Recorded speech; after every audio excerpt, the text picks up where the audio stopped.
Hello everybody, welcome to my channel. This is your girl Sybill with All Things for Beauty. So um this masterclass is for my free support group that I have on Facebook, where I usually go live once a month for a masterclass the last day of every month.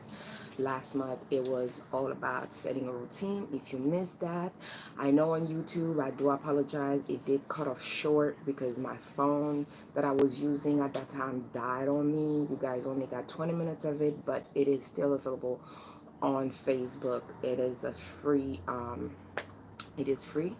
So let's get started. February means a lot, have so many different meanings. It's Black History Month.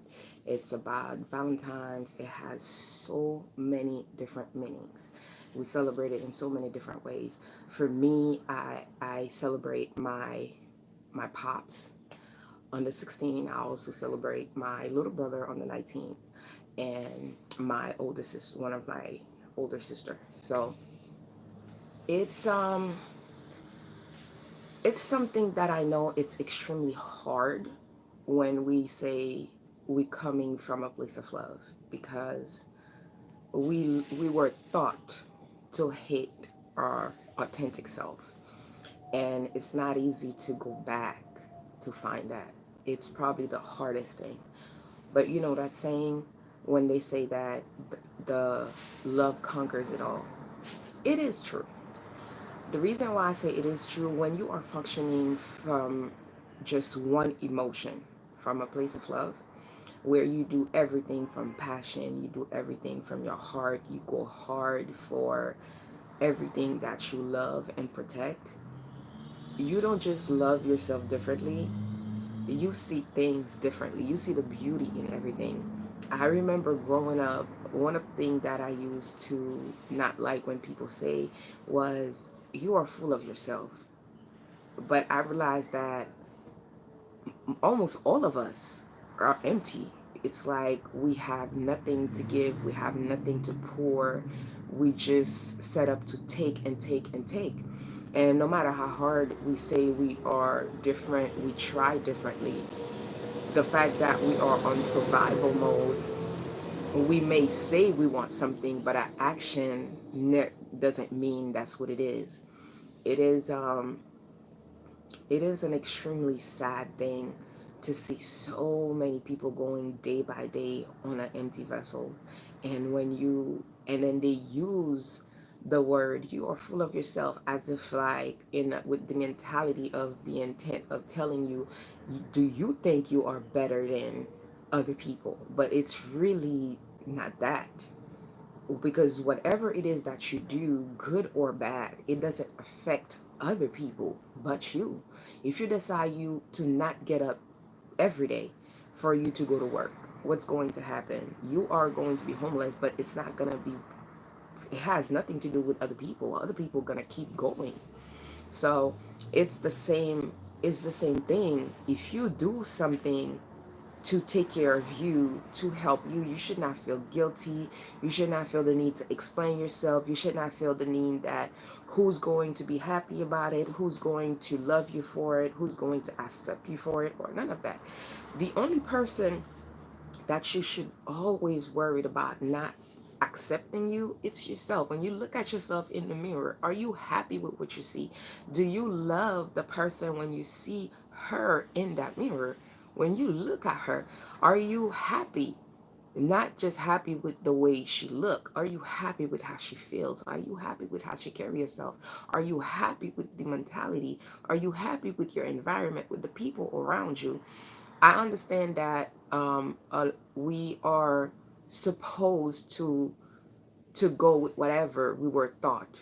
You know, we were taught that though there's a section of people that are our friend, there's another section that are um, I would say that are like the people we're supposed to know as family, as friend, because we grew up finding them as family and friend.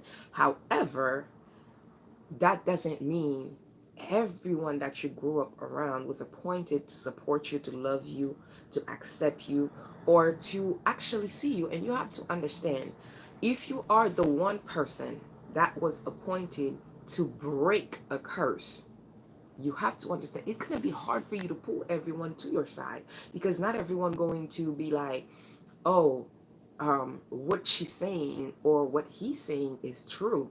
Because people fear, the biggest thing, people fear of not being accepted, or not being loved, or not getting what they want, or losing what they have.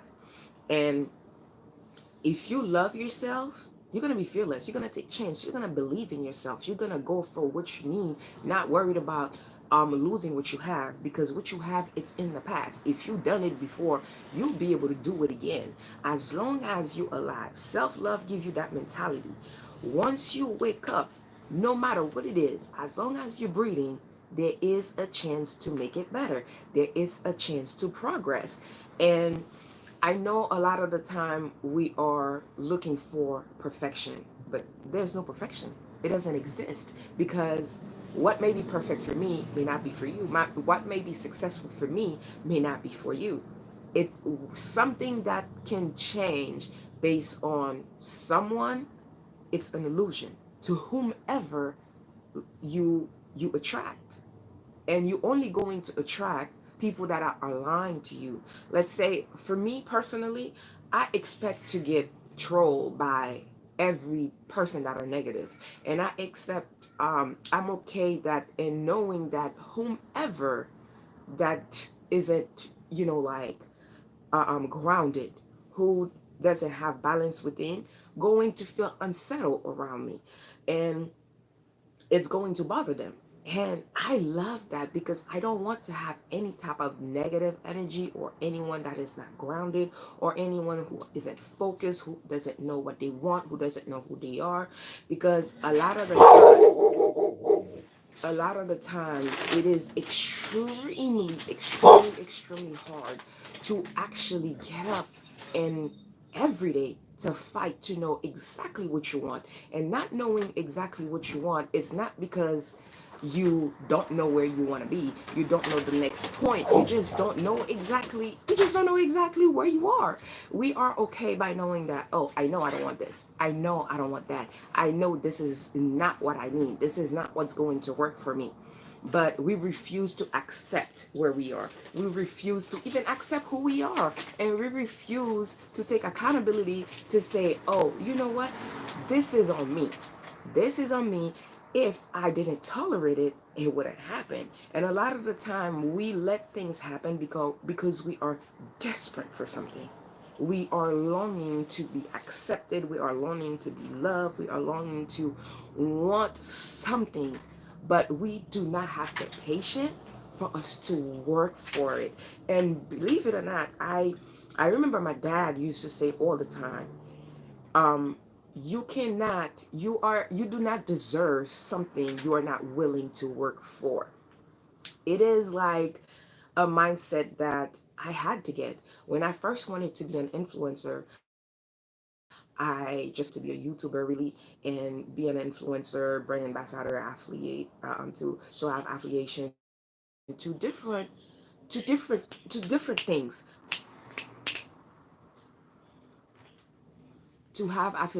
different things. And really, it was kind of like, okay, I know what I want. I know I want to be, I want to help people with my story. However, I was thinking to myself, how am I going to feel when I find someone that cross path with me that doesn't appreciate what I have to share? And when I look at it, there is billion and billion and billion of people who actually the story is helping. However, the fact that we are boxed in this box where society is always telling us this is right, this is wrong, this is right, this is wrong. And we know we don't want to be in that society box. We know that how we want us, how everybody telling us we should be, that's not what we want. But we long to get accepted. And at that time, I remember the one thing that used to hold me back, me personally, it's not for everyone, but me personally, after I lost my dad, it also felt like I lost my mother. And along the way, I lost myself because at first I couldn't understand. I understood what it meant to lose a father figure, but I didn't know what it meant to lose a husband. I didn't know what it meant to lose a friend. I didn't know how hard it was to actually do anything from the different things that you actually had a whole lifetime plan around. And I used to look at it from one side of the story of, oh, she's selfish, she this, she that. And healing, accepting the fact that that was my father, but that was her husband. What it made me realize is that I had to place myself in a shoe, not just from being the daughter, but from being a wife. And how I was able to come to that reality of mine, it's separating with my husband and seeing my kids, the back and forth and stuff like that. Since we were best friends, it's like we always had a communication, but I didn't let him see me. And I remember the first time he ever saw me, he said to me that I've been comfortable. I had the money, I traveled the world, I had it all, my kids are happy. Are you happy? But I have never been happy. I said, what do you mean? But I thought you wanted to be free. You wanted to set free. He was like, yeah, but it's actually not the same. When I walk home, the house is empty. There's no noise. There's nothing there. It's just walls. You don't hear no noise. But I'm like, I thought you always want everybody to go to sleep at a certain time. He's like, yeah, but knowing that I'm coming home to you, it's not the same thing as you not being there. And when he said that, the fact that he lost his mother at an early age as well, even way earlier than me, I remember my dad because I was a teenager. But for him and my little brother, they didn't have that. They didn't get to know my little brother didn't get to know my dad, and he didn't get to know his mom. He was only 4, and I remember sitting there having conversation almost every single day, via text message, video, and stuff like that about the little treatment we would get from my mom and the little treatment he would get from his dad. And we made a pact that we will keep sharing text messages about our feeling as a child and stuff like that. And we would always close the conversation by praying that our kids never have to feel that. And really, when you look at it, everyone deal with grief differently, and some of us, we never get the chance to heal. And when someone died, life keep going, life keep going, life keep happening. However, certain people get freeze, we stay where we are. And I've never realized that I've never grieved my father until my pops died. And March, February 16 just made it 3 years. And it's been so fresh. I had to learn to accept a lot of things. And I've done that through journaling. I've done that through fasting. I've done that to just accepting little things and understand whatever challenge come my way, it was because it was going to push me to be better. And one of the things that I had to understand, I had to see every single thing from a place of love. And everything, when I mean every single thing. If something was bothering me, I would sit there and write about it.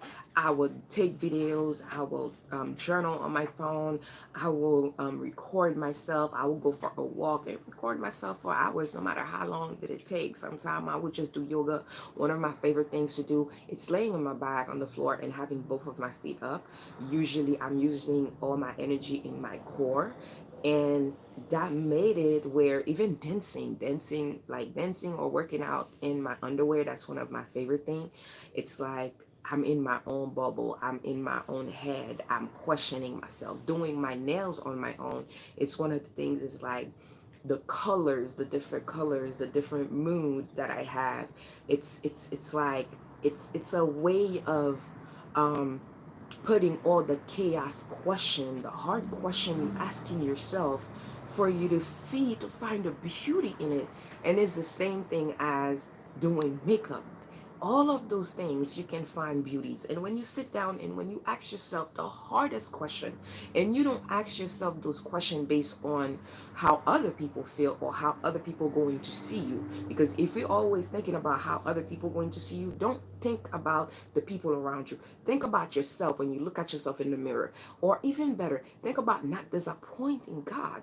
Because if you believe, if you're a believer, right? You say you believe in God, and you say that you're worried about not disappointing mom, husband, sister, friend, like co-workers and everyone around you.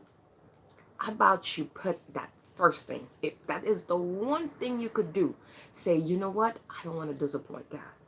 And if he gives you a gift, if he gives you a passion, that's because he loves you. That's because he believes in you. That's because he trusts in you to actually use that passion. So you don't want to disappoint him.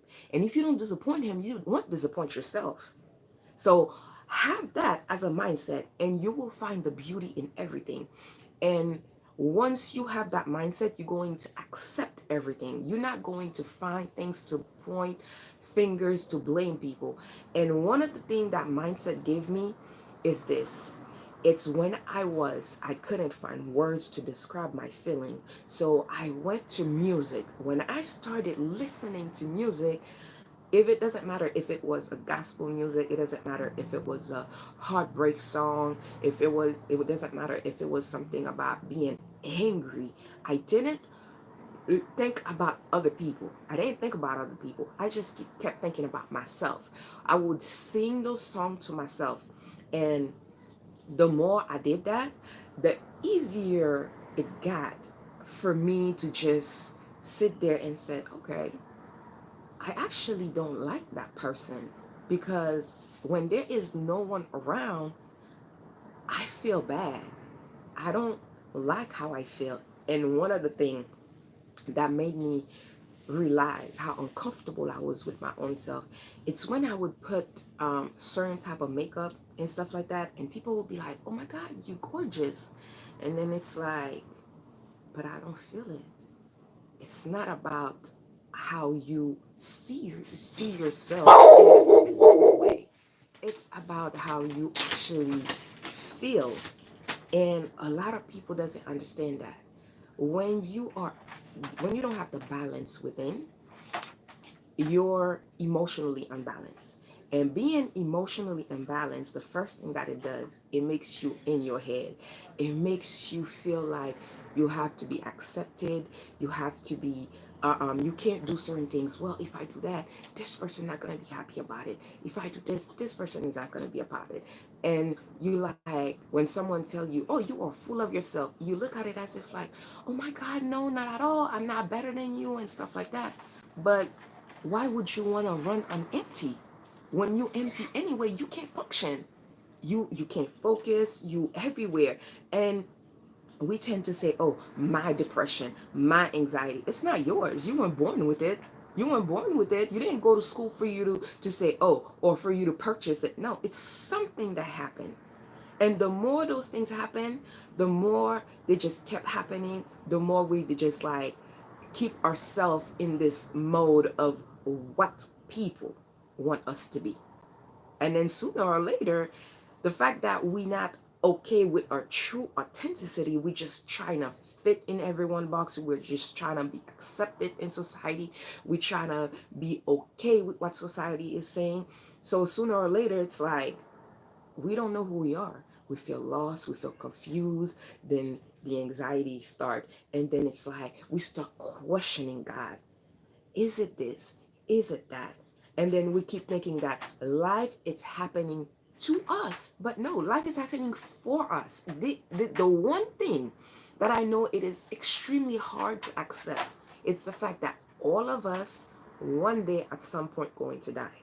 And if we want to ensure that we prolong a life, we have to take care of ourselves. Everything we take for granted sooner or later, it doesn't matter if it's a friend, it doesn't matter if it's a job, it doesn't matter if it's like anything that we do. yes, our supporter, we feel like we get to a point, it's like, oh, we too busy, we cannot talk to them, we cannot interact to them. Sooner or later, whatever you take for granted, you lose. And when you take yourself for granted, sometime you might be able to reverse it, but a lot of the time you can't reverse it, and a lot of the time it's deadly. And people would like be saying like, oh, we don't have a priority list. Everybody, every single person have a priority list. Either you sit there, you make a priority list, or it's like you do have a priority list. And a lot of us, we are the last person on that list. We put everyone. So me, I always say that if you don't think you have a priority list, or if you don't think that your priority list it's actually good because you all the way in the bottom, think about this. Think about the me personally in my list, it's God, and then it's myself. I look at it this way, right? If I don't take care of myself, I'm too tired, I'm too grumpy. What am I going to do? First of all, I'm not going to be happy. I'm going to be too tired to cuddle, too tired to have sex. Everything gonna make me feel meh, and then next thing you know, okay, boom, the relationship eventually gonna just fade away. And then you're not going to create a bond with your kids because you are never there for you to listen to them. A lot of people now, they say that, oh, I won't have kids because of the way the world is, but the world is this way because we are like that. It's like it's like the generation before, prior to us, never healed, and they broke the next one, they broke the next one, they broke the next one. But a lot of us right now in this generation, we try to heal, but so many of us, we want to heal, but we're not willing to do the work. We're not willing to do the work because we're afraid the people around us won't accept us. We're afraid that the people going to judge us.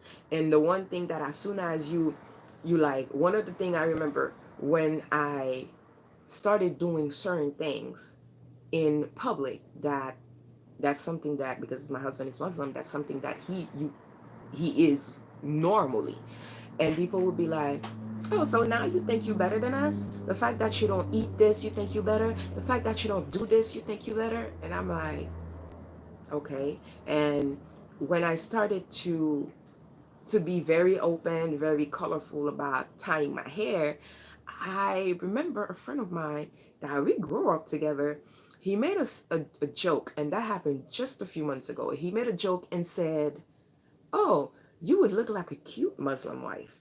And I sent him a little emoji, and I said to him, you do know my husband is Muslim. He got uncomfortable. He was like, oh my God, I didn't know.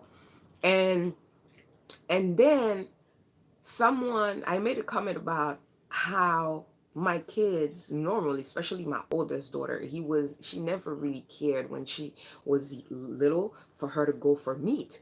But when I would be like, I made this vegan, this, that, they're like, oh, the kids eat it? I'm like, yeah, it's normal to them because that's who their dad is. And they're like, oh, that's why he doesn't do this, that's why he doesn't do that, because at first it used to bother me when they do family gathering, and then everybody would point out that he wasn't this, and then I would get home, I would get angry, we'll get mad at each other for days.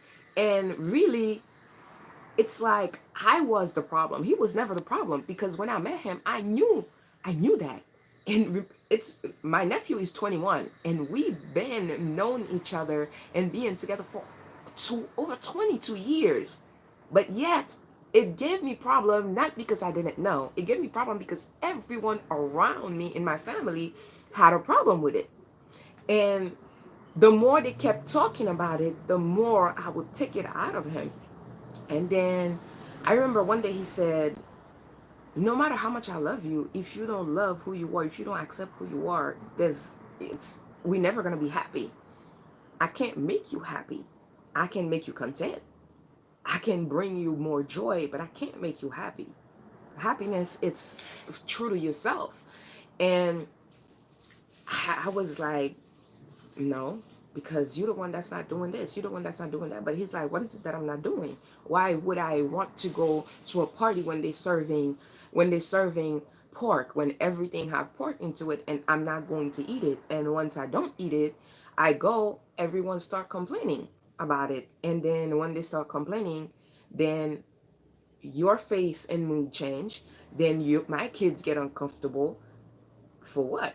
That's just not cool. If I don't belong somewhere, if I'm not wanted somewhere, I'm not gonna go. I will never tell you not to go to your family. I will never tell you for you to go into my family if you don't feel comfortable. If they don't want you, they don't want you. If they don't want me, they don't want me. And that conversation, at first, I looked at it as if like he was selfish, he wouldn't change and stuff like that.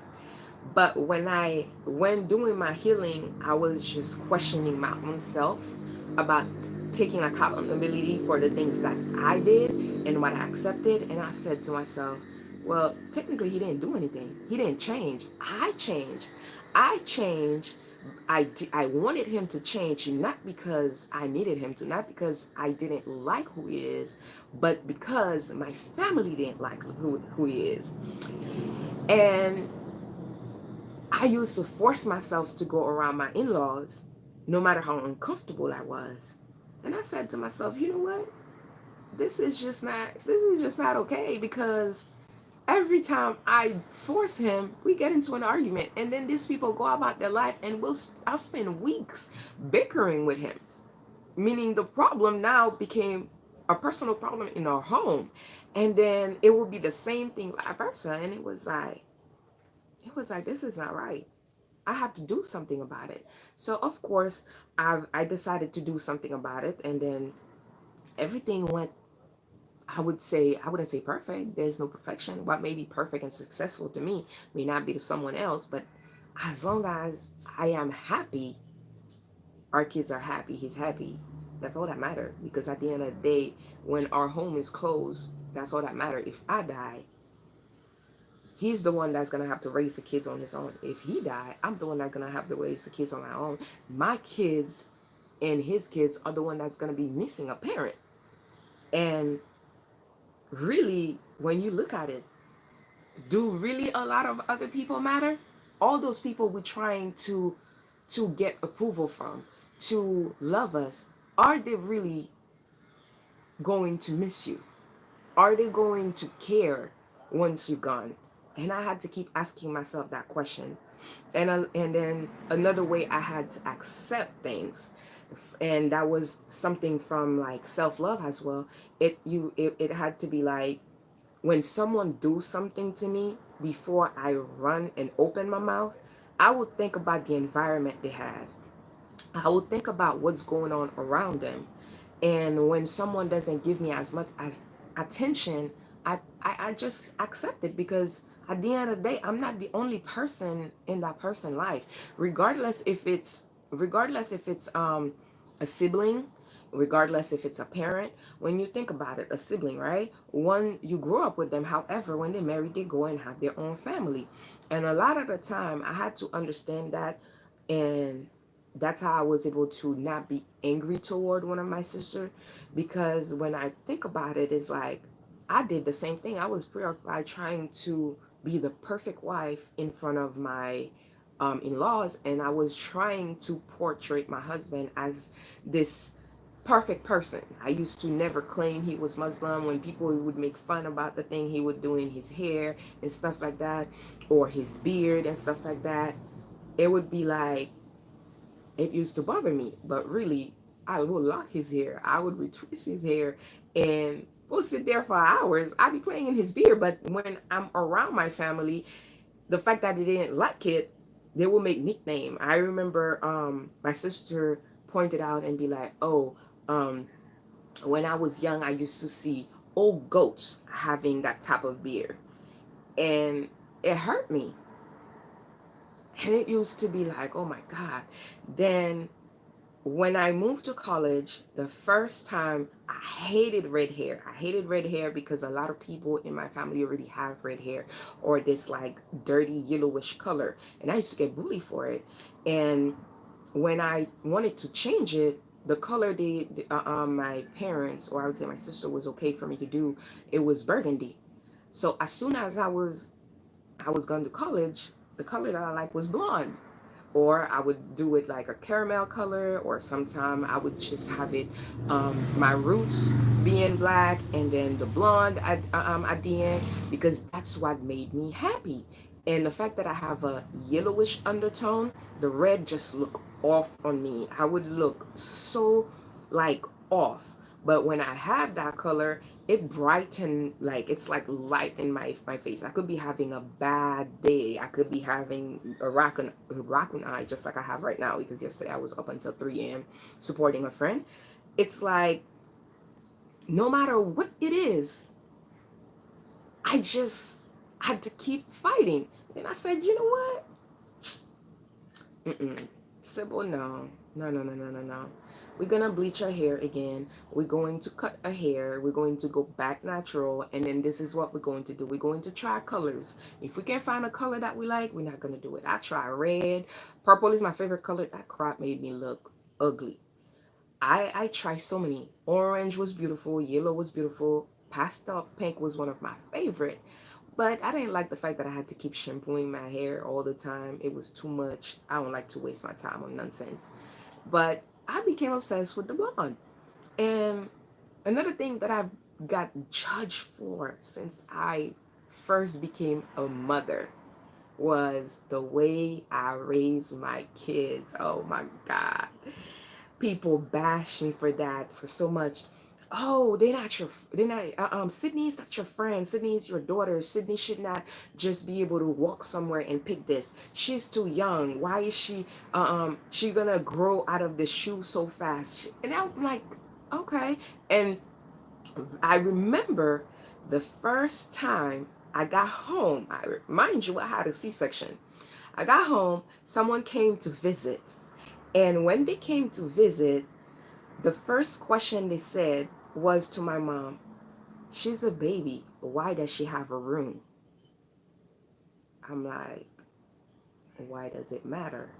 And then they were like, oh, why does she have a room that's like has a bunch of stuff on the floor, a mattress and everything? And then my mom felt the need to explain. My mom said, well, when her dad come, um, her dad stay in that room with her because her dad and her mom, they always bickering.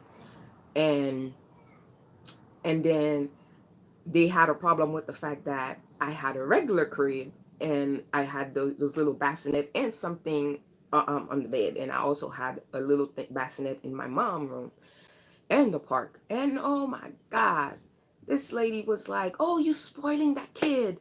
You this with that kid. You that with that kid." It was a problem of taking pictures all the time, and I'm like, "Wow."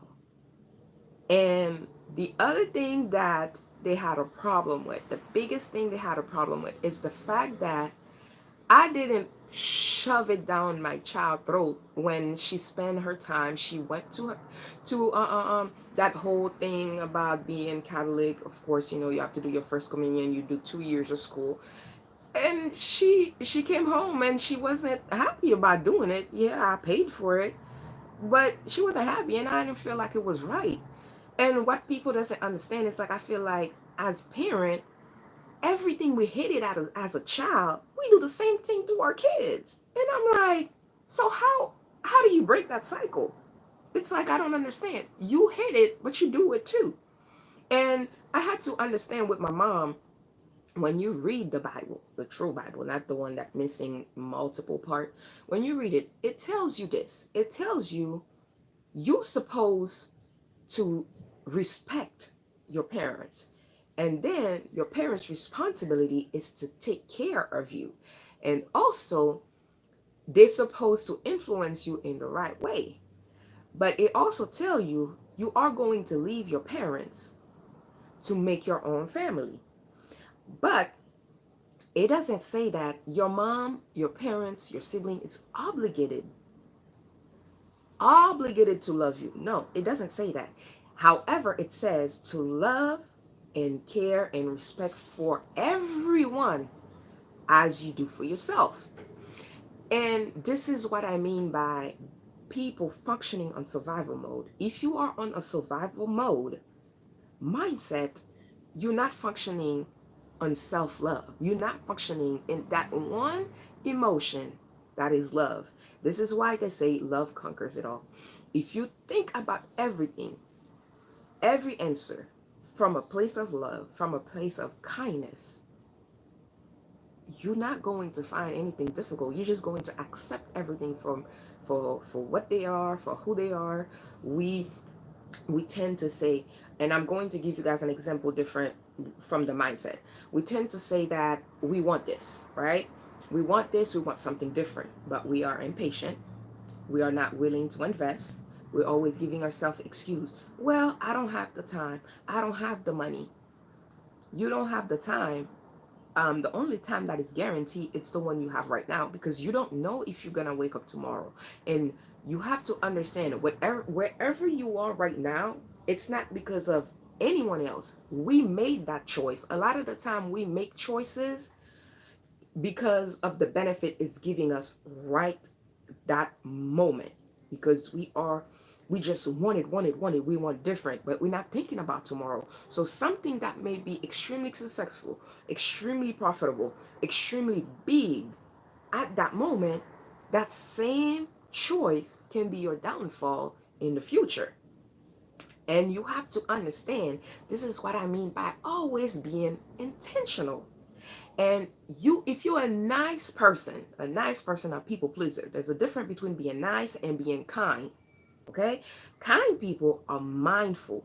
They think before they speak. When you're talking to them, they're not already forming their answers while you are talking. They are listening, they are paying attention, and they're going to pause. And I had to learn to master that. I had to learn to listen to people, and I had to learn to count to 10 before I answer to someone.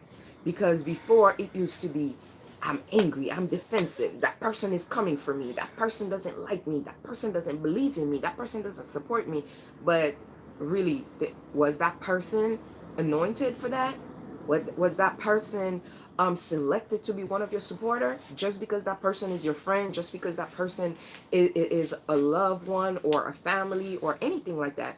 And the other thing I had to also think of is that not everybody gonna love me. I'm not like, some people love white tea, some people like oolong tea, some people like green tea. Hey, I'm a tea that most people probably not gonna like, because I'm not normal. I'm not like everybody that's gonna be like, okay, you want me to be green tea? Hey, even though I don't like it, I'm gonna drink it. No. And we even see it in relationship. You could be married to your best friend, you're not happy, you never have an orgasm, but you're not gonna say anything because you fear that you're going to hurt the person feeling. But when you're not hurting, when you're thinking about not hurting someone's feelings, you're not thinking about yourself. But if you're thinking about yourself, you are going to be truthful. And if that person doesn't love you for who you are, doesn't accept you for who you are, you're with the wrong person. And that's with every relationship. And we use different way of relationship depend on the title that person carries. No, every relationship, the same amount of respect, the same amount of work, the same amount of love, the same amount of care, the same amount of priority. That's why I don't let so many people close to me. Just because I had a bad or funny, that doesn't mean I am going to put my guards up and walk around funny. And I see it a lot in people that are trying to heal, that are dealing with guilt, that are functioning on survival mode. Functioning on survival mode, this is what it does to you. You say you want to heal. You say I'm a good person. You say I'm an honest person. You say I support you. I believe you. I'm this, I'm that. But your action doesn't align with what you say. Because even though that's what you want, subconsciously, even though you're not afraid of losing what you have or not getting what you want, you know what you're afraid of? You're afraid of not being accepted. You're afraid of not being loved by those who loves you, because you already don't have enough people who loves you. You already feel uncomfortable and out of place with so many people already. So you fear of losing those people who are still there for you or with you, but really they don't care about you. You have something that you're giving them.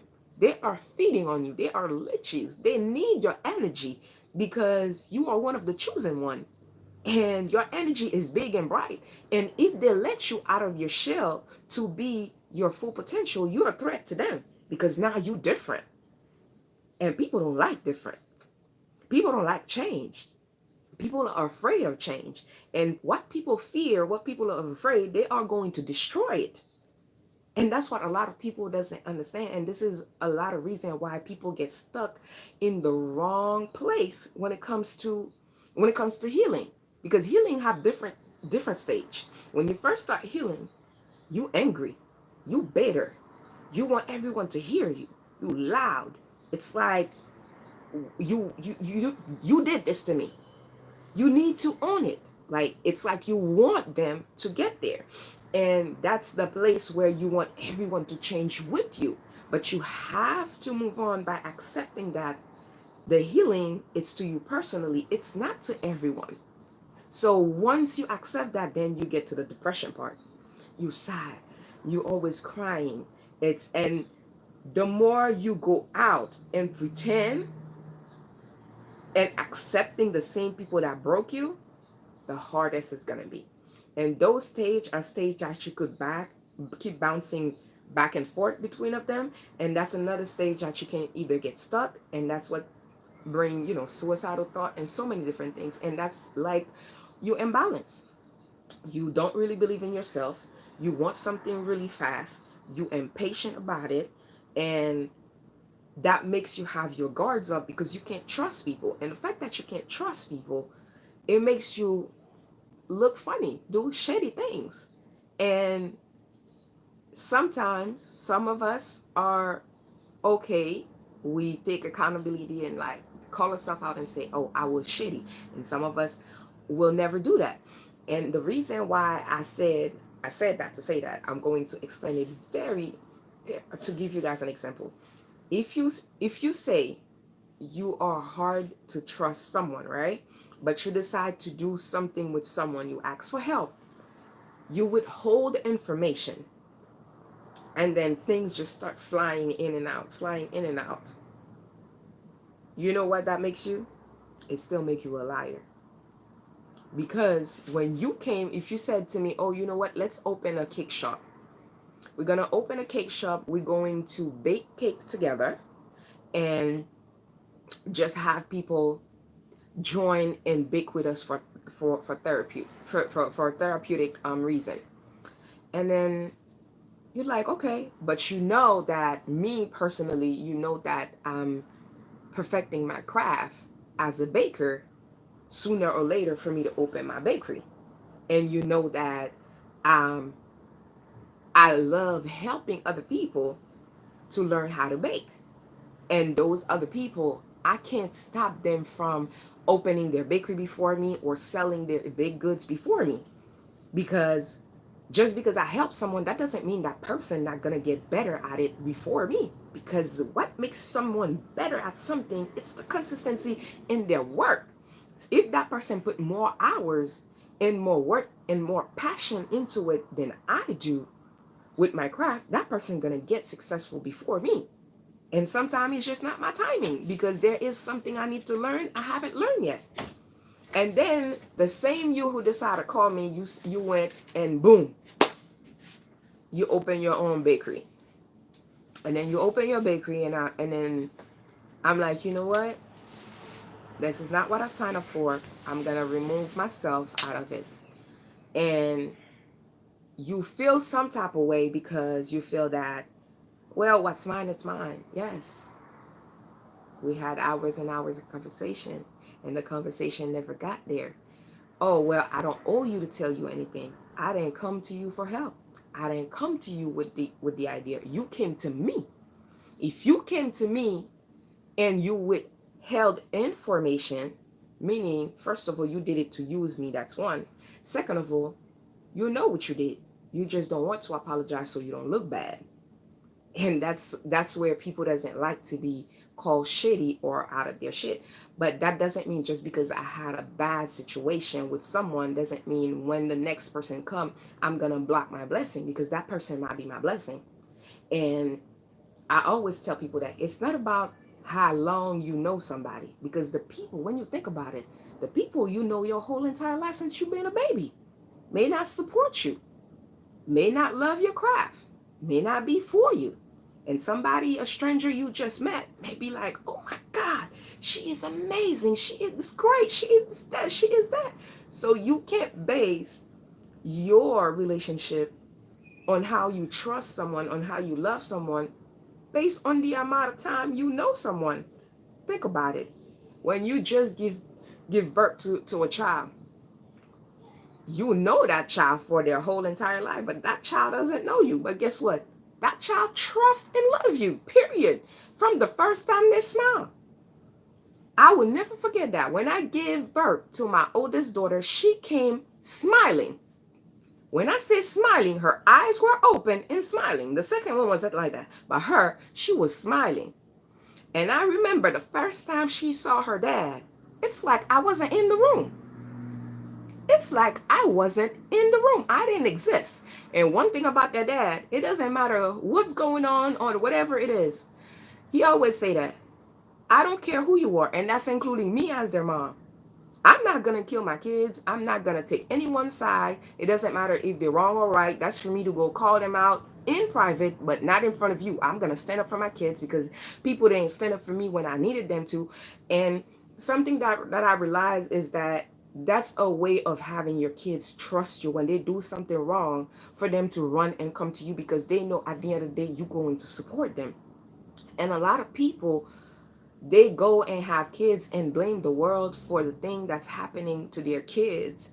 But really, you have to understand, no matter whom you cross path with, no matter what is it that you watch in a daily basis, those things influence you one way or another. And I know a lot of us, we keep thinking about the physical health of everything. The physical health is the last one who actually get destroyed. The first one that get destroyed out of all of them, it's your emotional health. Look, if you think about everyone that is obese, everyone that is obese, it's never because they just born being obese or because they just started eating. No, it wasn't like that. It was either because something triggered it, or as a young child, every time you they didn't have time to do anything with you, your parents wanted to shove you to the side and stuff like that, they just keep feeding you food. And then they tell you go to sleep. If you full, what are you going to do if you never go outside the house? You're going to sit in front of a TV on a couch. So you were taught to be like that. So as soon as you work on being emotionally healthy, and to be emotionally healthy, you have to be knowledgeable emotionally. Okay?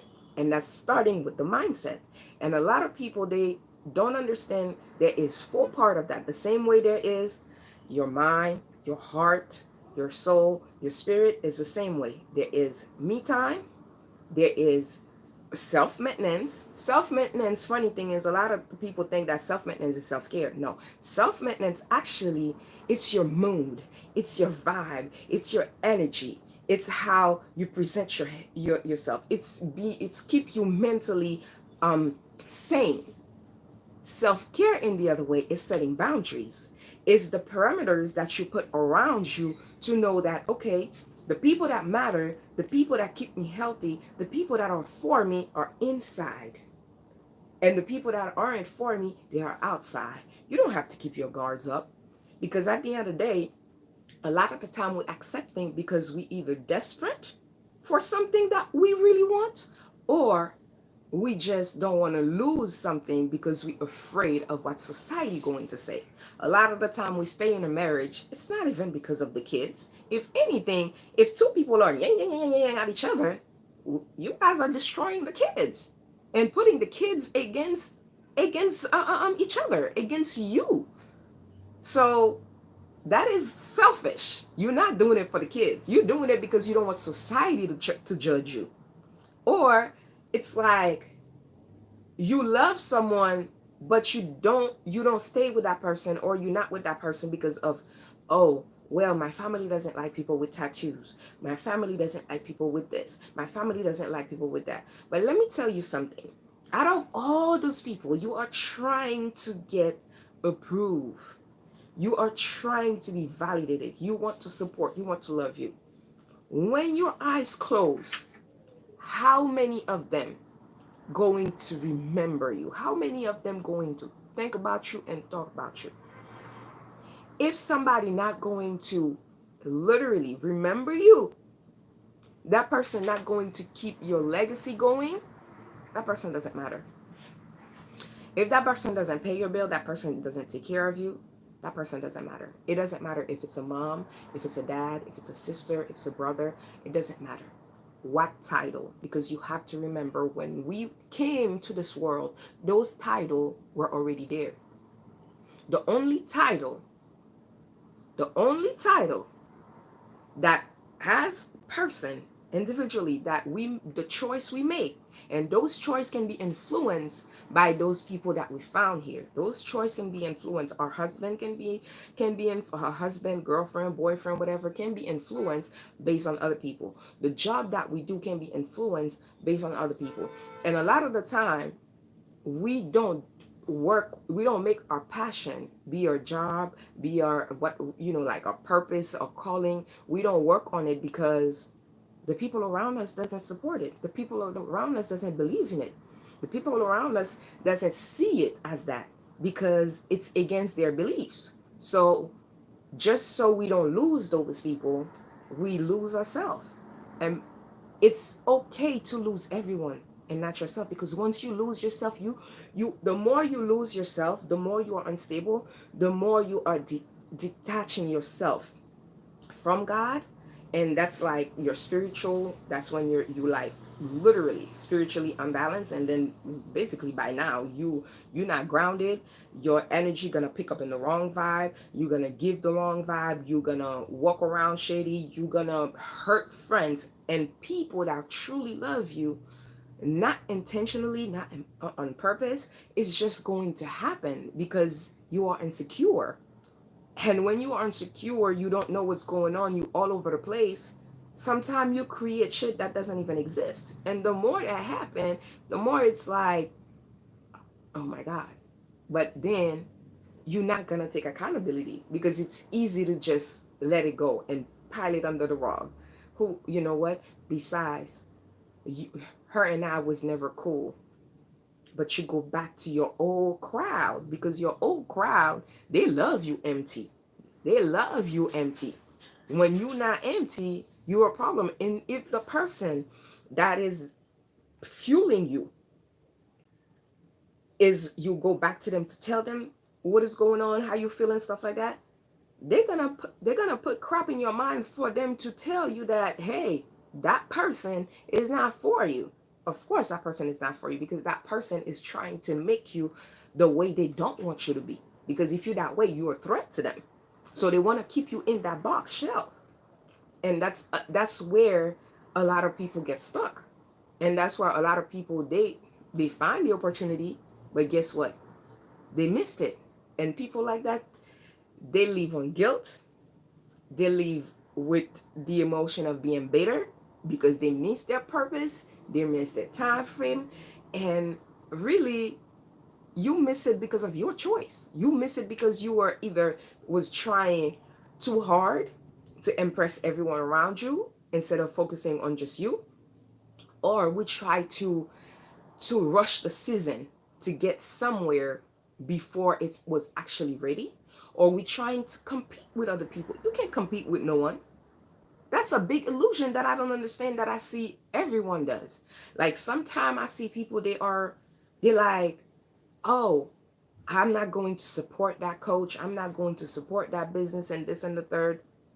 When you go to the mall, you go to Macy's, you go to Bloomingdale's, you go to Nordstrom, it doesn't stop. And a lot of the time, you could go to 50 different malls. You could go to inside the same mall to different stores.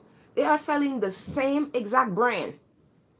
But one store you might go to get a brand, not because that store is cheaper, because you just love that person who's selling it. And this is where, if people would actually just use everything as being kind and function on that one emotion of love, everything will be easy, because you will accept everyone. You will not blame no one. That person doesn't like you. Hey, okay. That person doesn't have time. Hey, everyone have a priority list. I'm just not in the top. So for me not to get disappointed, I remove myself. And it's that easy. It is extremely easy. If you can change your mindset, if you can stop making anything else but you can do everything else, but remove yourself from that survival mode, because survival mode going to hurt you. Survival mode is not made for you to succeed. It's made for you to survive. And survival mode, it's a weakness, and weakness is fear. You can't, if you are courageous, you're not gonna be on survival mode. And if you're not on survival mode, you're gonna be courageous. You're going to take chances. You're going to bet on yourself. You're going to believe in yourself. You're going to just go for yourself. You're going to advocate for yourself. What people have to say about you, it's none of your business. How people think about you, how people see you, it's none of your business. What people do, or the rumors they start, you don't, it doesn't matter. The people who believes it anyways, they never loved you in the first place. Those who love you, they know. They already know you're not going to do that, because they know who you are. It's that simple. So you have to understand, no matter what you do in life, if someone doesn't love you, if your energy doesn't attract that person, because you have to understand, you attract who you are. If you're a beta person, everyone around you, when you start yapping and do rumors and talk bad about people, they're not gonna even realize they're gossiping. They're just gonna keep going about it. And if someone, I always say that, if someone feel comfortable enough for me to say something negative about someone else who's not in the room, or who's not in the conversation in the chat, and you're okay with it, you're gonna do the same thing to me. That is gossiping. And this is where people tend to blur the line of not realizing that their action doesn't align with what they're saying. And one of the biggest people that I've learned to avoid, it's people that's functioning on guilt. It's people that's functioning on survival mode, and people that are like still stuck in between that, where they are regardless, you're going to be emotionally unstable and stuff like that, where they are stuck between the sad mode and the angry mode, meaning they never accept and take accountability for them to say, if I did not accept this, if I remove myself from the situation, if I did not give that person my time, if I did not give that person access to me, I would have never get hurt. Whomever have done something to you, whoever have hurt your feelings, if you wasn't in that person present, it wouldn't happen. And a lot of the time, we stay because we don't want people to judge us. We don't want people to this. We don't want people to that. But baby, you have to understand, whatever it is that you do, you could tell your kids that, oh, you should never let someone put their hands on you. You should never let someone do this. You should never let someone do that. And you could have, I don't have boys. You could tell them that they shouldn't do this. They shouldn't do that. But guess what? If every day they wake up, they see your partner beating on you, they see your partner cursing you out, they see your partner disrespecting you, but you're cool with it. When it's happening to them, they're going to think, hey, it's okay. They're going to think, hey, it's okay. And believe it or not, me, I always say that. My dad have never slapped me. My mom have never slapped me. I never had somebody put their hands on me.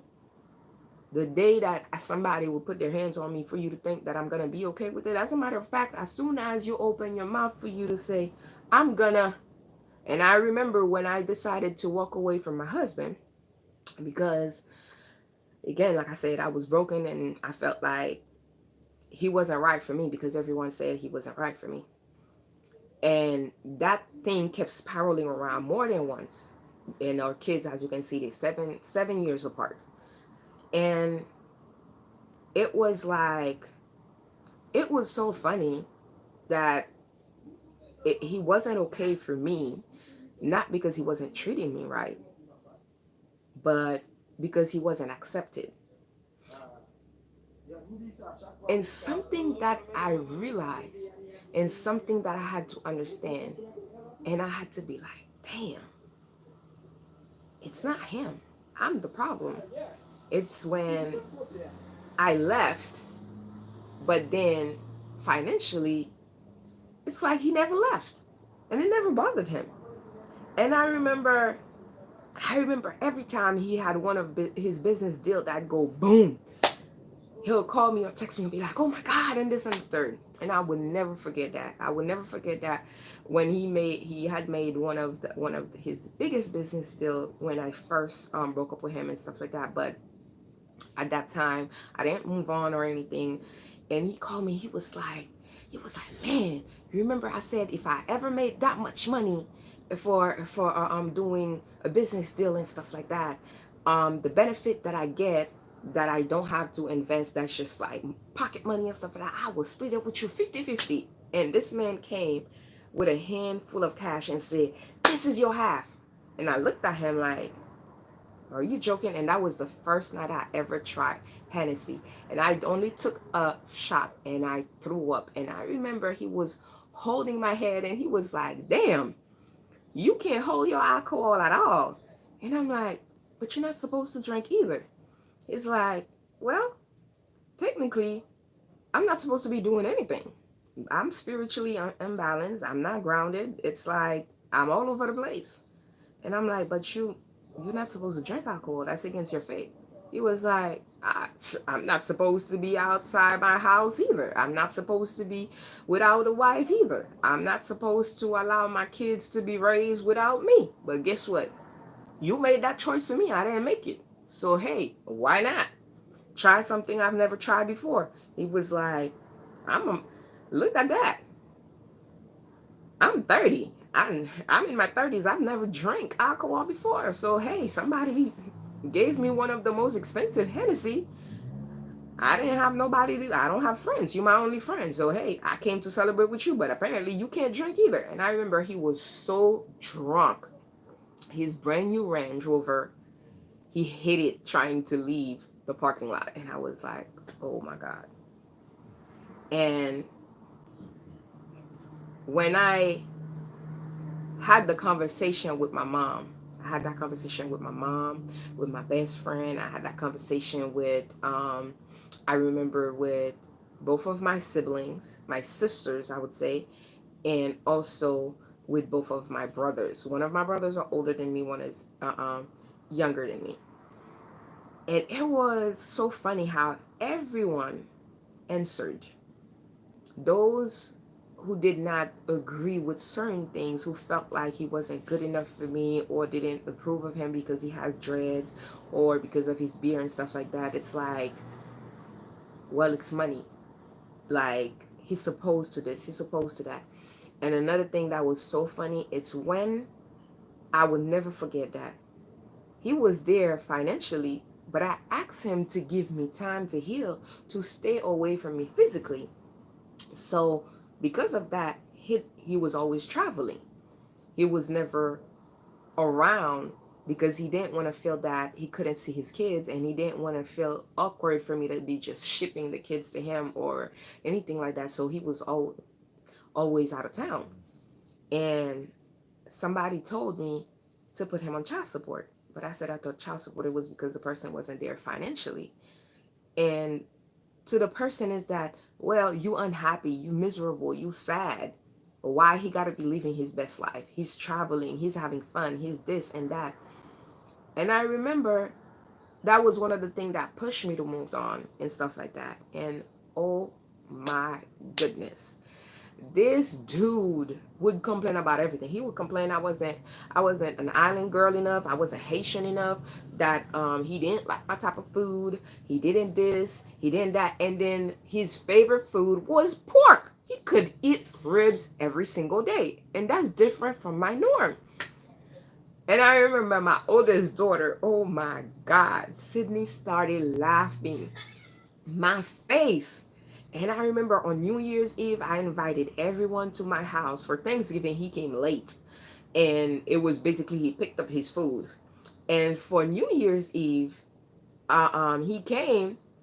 And then the fact that no one was drinking in the house, because one of my brother-in-law have a heart problem and the other one have high blood pressure problem. My sister's doesn't drink.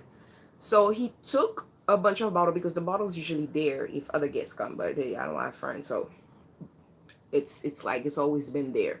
So he goes in his car to drink, and he gets so drunk he wasn't able to function. And I thought to myself, damn, for me to leave my husband because no one else was happy with him, but everyone is telling me he's okay when his ass is that drunk, he can't even function.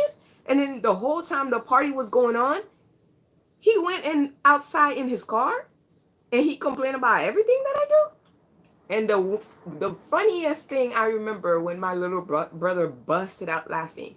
I love cooking, but I like, when I cook like there's always a party at my house, because it's my way. It's a love language to me. So I would cook and like to either leave everything on the stove or put it on the table. One thing that I love in my house is having my table fixed, like it's always time for dinner, like with cute little things with candles and stuff like that. Even though we probably never have time to sit down all the time to eat, but that's one of the things that I enjoy. And he was like, I grew up always having my family serving me food. I'm like, what do you mean serving you food? I cooked the food. What's wrong with it? It's like, oh, I came to pick up the food, but you told me to get it from the stove. Um, this is not a takeout restaurant.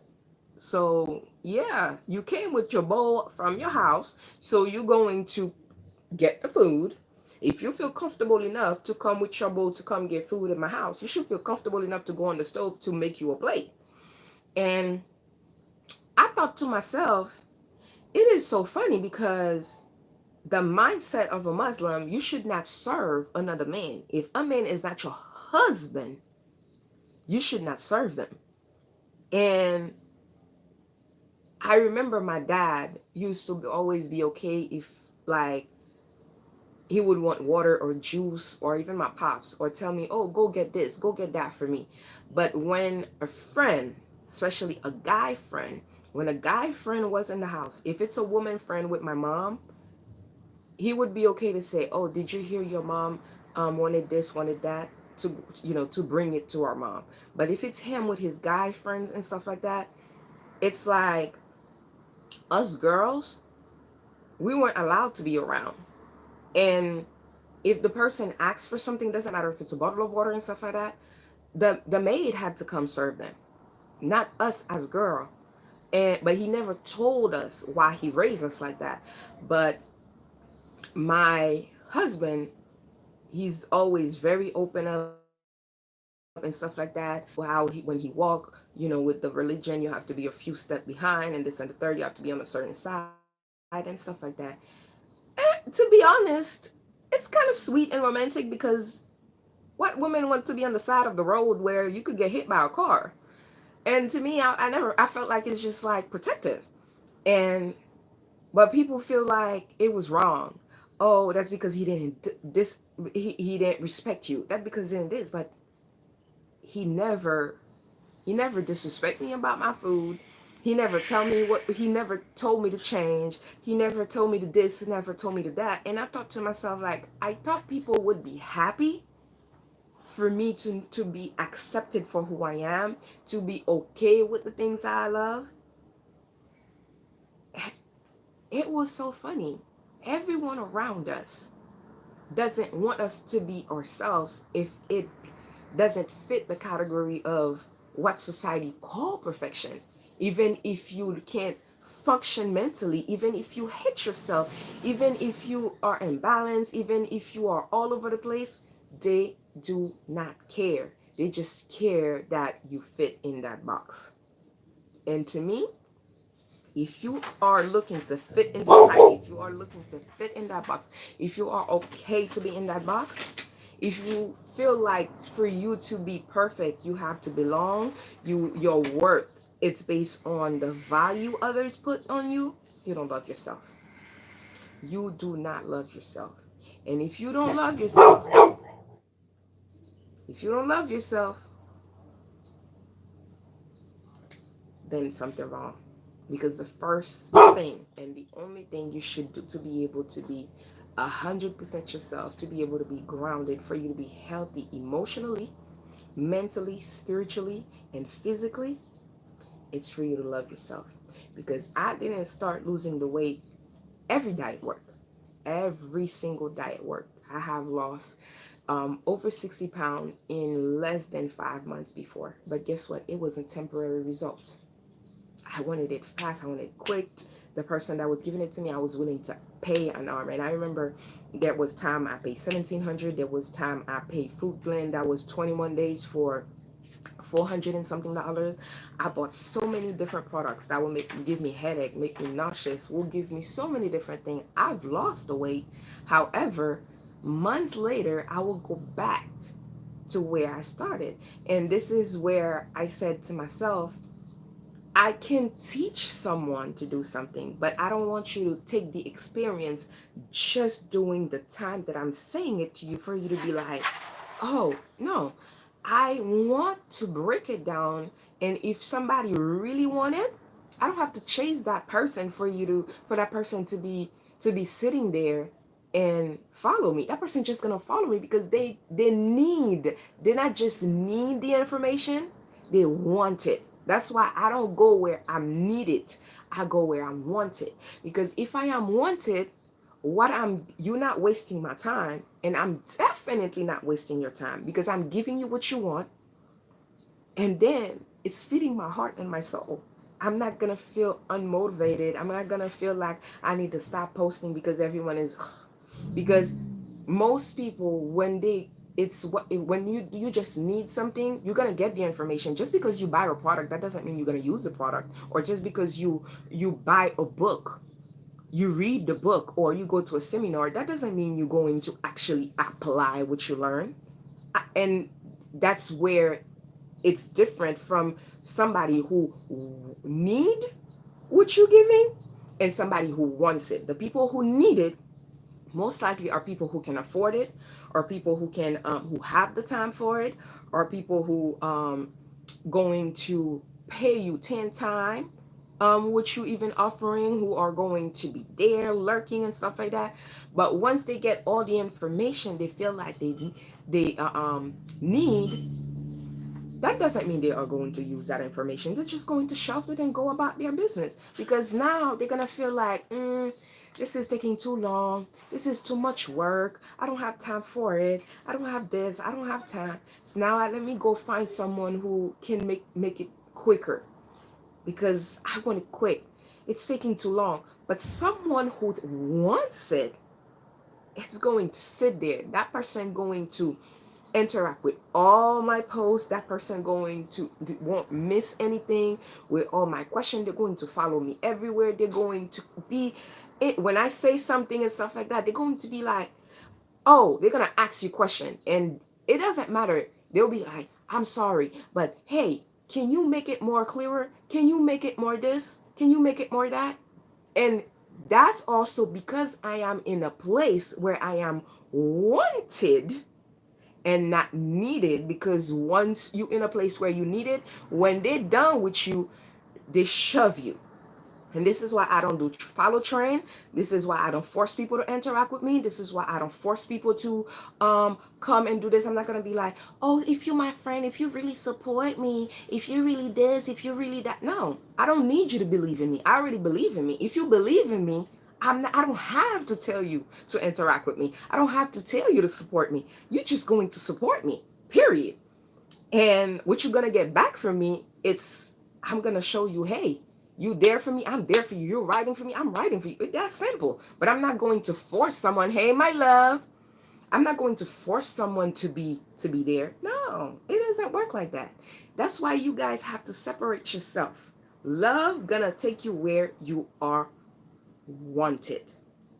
Okay? Greed, wanting something fast, having the need to be accepted, having the need to be loved, having, self-doubt, going to make you go where you are needed. But what people doesn't understand, when you go where you are needed, when they're done with your ass, when they don't need you no more, you are no use.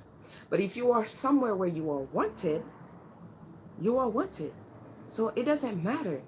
The whole world behind you could be saying, like, I don't like her. She this, she that. But guess what? The one that's truly riding for you, that's truly supporting you, sometimes they might not have the money to actually buy something for you, or they might be in a country where your product doesn't go, or whatever it is. But guess what?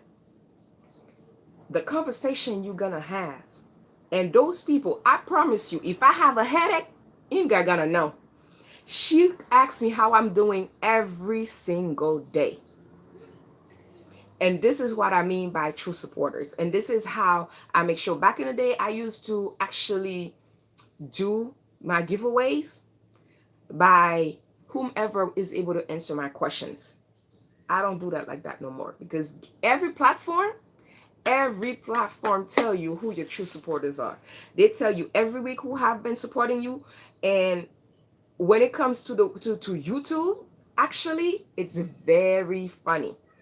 Now TikTok does it, but YouTube and your business pages on right here, since Instagram and Facebook merge, they tell you how many times that person interacted with you, how many times that person supported you, how many times that person texts you, how many page that person is following you, and so many different things, so many different things.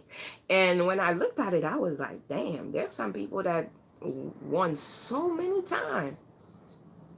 These people have probably interact with me probably like once or twice, or they just, every time they see my post, they don't read it. They don't actually read it. A lot of people, something that I realized, people like to interact more with little things that are funny, because they're not there to, they get entertained by the movement, by all the chaotic stuff that's going around you, but not exactly by what you're saying. And for me personally, as a blogger, I love writing. I love writing, love writing. I always wanted to have a blog. I always wanted to write. And as a kid, I remember my grandma used to be like, oh, are you going to be a teacher? Are you going to be a professor? Because you're always talking, talking, talking. My youngest daughter, she loved writing. And to me, I feel like there is something sexy when you can express yourself through words. And when someone can relate to you through your words, it doesn't matter what someone else have to say. It doesn't matter what someone else to say. That person, they can feel it. It's an energy, it's a vibe, it's a mood. It's like you don't have to try hard. It's like I can't relate to her. It's like you feel like you walking in that person's shoe.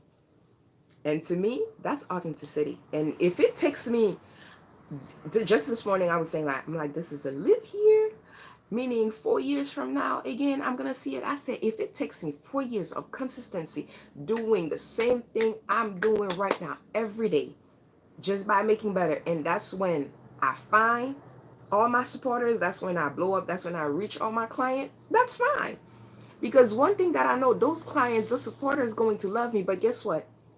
I'm not going to have to tell them to share my posts. I'm not going to have to tell them to tell people, oh, go ahead and tell people who I am. Go ahead and tell people this. Go ahead and tell people that. No, they're just going to go when they're talking to their friends, when they're talking to their family, when they're talking to their followers, going to be like, oh, girl, guess what? I know this girl. She does this. She does that. Follow her. She helped me this. She helped me that. Follow her and this and the third. And to me, I feel like that's just the best way to build legacy, because I'm not doing this for quick money, for temporary result. I'm doing this because I want to reach as much women as possible. And if men get to it, that's fine too. As much people as possible. If those people, the generation before me and the generation like that's my age or the one after me, if they decide to heal, can you imagine? They go and help other people. They help other people or they send other people my way. This, do you know how beautiful and how safe the world will be when our kids start to grow? I probably will never see that world because I'm not that young, but I got babies and I want them to feel safe. And right now it's not safe because everyone is angry, everyone is mad, everyone is defensive, everyone is trying to get there quick, everyone are greedy, everyone is bitter because they miss out on something, everyone is mad because they are not mending their heart, they are taking everything personal. And then it's like some people, they like, um, oh, I don't like this, so you shouldn't like it either. You don't like it, that's fine, girl. But if I like it, it is what it is. And I remember the first time I said that to someone, it's been exactly 3 or 4 years. We're in 2024. So that's been 3 years. The first time someone said to me, and that's when me and my husband, we were trying to work so hard to bring ourselves back together. Someone said to me, you keep cutting your hair? Are you gonna let it grow this time? I said, I don't know. We'll see. And another friend said, I think you should lock your hair. It will be very gorgeous because anyway, since we were kids, no matter how long your hair is, you never like to let your hair down. It's like you would let it down just to go somewhere or for a picture or something like that, and you put it right back on a ponytail, and you always feel like you got to do this, you got to do that. So why don't you give it a try? And I'm like, I don't like locks. He's like, and she's like, you don't like locks, but you're always locking you always the one that's taking care of your husband's hair. How do you not like it? It's like, I don't think you don't like it. I just think that people around you doesn't like it. So because of that, you keep saying you don't like it, because to me you like it because it seems like every single weekend you have time to sit down for him to sit down to do his hair. So if you didn't like it, you would have a problem with it. And when he said that, I smiled. And then she said, I could point how many times you made a nice comment about someone who have locks or have like a certain style. It's like, that is your style. That is your type. You just keep saying differently because your people doesn't like it. And I thought, huh, and I left it alone, and I walk away and stuff like that. And then the person came back and said, how do you deal with your husband beard? Like, I couldn't be with somebody in this and the third. And it was like, it was constant. When I said it was constant, it was constant. And the next time that person said something, it was because one of my older sisters said, I see you and Walkie all cool and stuff like that, always king. It's like, I know you guys always best friend despite the separation, but it feels different. It feels like just like when you guys were 14, 15, when you guys first started dating. It's like you guys are not into, where you guys are like in love or even have kids. It's just like you two just have fun again. And really, we wasn't having sex. It was just, we were having fun. We were doing things together, laughing and stuff like that. And I laugh and everything. And then he sent me a picture of himself going out somewhere. And he said, do you think I look good enough? Do you think I'm going to get a couple numbers and stuff like that? And I laughed. And my sister said, you wouldn't answer that like that. Back in the day, you would get pissed.